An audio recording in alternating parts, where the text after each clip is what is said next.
अस्सलाम वालेकुम दोस्तों, मां आहियां ज़ाहिद अली थहीम ऐं तव्हां ॾिसी रहिया आहियो ZAT ऑफिशियल यूट्यूब चैनल। दोस्तों उम्मीद आहे तव्हां दोस्त सभु ठीकु हूंदा ऐं खैरियत सां हूंदा।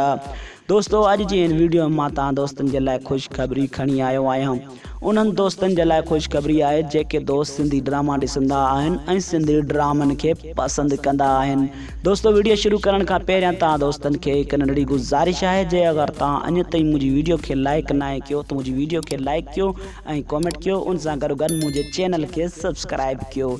जी दोस्तों, मां तव्हांखे ॿुधाईंदो वञा त ज़ाहिर ज़िंदगी ड्रामे जे डायरेक्टर फरज़ंद मलिक उर्फ़ खजू सां असांजो राब्तो थियो आहे।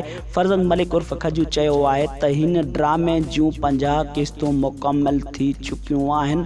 ईद खां पोइ सिंध TV चैनल ते हलायो वेंदो। जी दोस्तों, मां तव्हांखे ॿुधाईंदो वञा त ज़ाहिर ज़िंदगी ड्रामे जूं टोटल क़िस्तूं 100 थींदियूं ऐं 50 क़िस्तूं रिकॉर्डिंग थी चुकियूं आहिनि।